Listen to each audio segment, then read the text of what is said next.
Duff felt like a fool. He looked toward the passage leading up to the stronghold.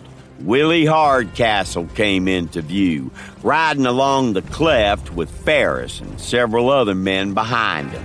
Willie's expression was hard and unyielding. He carried a Winchester across the saddle in front of him, as did his companions. Willie led the group the short distance down the trail to where Duff and Cole waited. They reined in, and he turned his baleful glare toward Cole. You should have killed him. This man is too dangerous to the family to leave alive. I agree with you, Cousin Willie. But we said we wouldn't kill any of these pilgrims right off the bat unless they didn't give us any other choice. You were the one who suggested wiping them out in the first place, except for the ones we want. I'm still not sure why you suddenly changed your mind and then argued for mercy. It ain't mercy. It's common sense. We might be able to get some use out of some of the others. For one thing, MacCallister here owns a pretty successful ranch, and a bunch of his relatives are rich too. Lawyers, and politicians, and businessmen and such. They might pay a tidy little sum to keep him alive.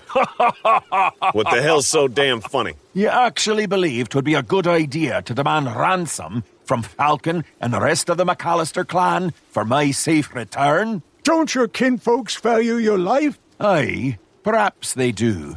But they're not the sort to knuckle under to outlaws and kidnappers.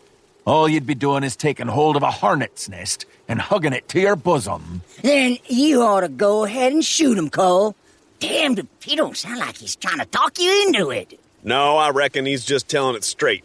Well, we're already in this up to our necks. We might as well carry on with it. MacCallister, Willie's gonna take your gun. Don't try anything or I will shoot you, whether I want to or not. Keep those hands up where I can see them. Duff figured getting himself killed would just leave him unable to help the Spencers. He lifted his hands in plain sight and remained motionless, while Willie brought his horse closer, leaned over and snagged Duff's Colt from its holster. Now tell Spencer to come on up here and bring those two youngsters with him. Some of my cousins will be herding the rest of them up the trail from below. You had 'em hidden, just waiting for all the wagons to pass by and get onto the trail. That's right. Did you know Major Kingman and his men were going to attack us? Now how the hell would I know that? That was as big a surprise to me as it was to you, MacCallister. By then I had my own plans for you. Couldn't very well sit out that fight and let Kingman slaughter your whole bunch. I was glad I was there to lend a hand. I kinda figure you out, Hardcastle. And don't waste your time trying. Come on, get moving. It's time you saw the Hardcastle home place.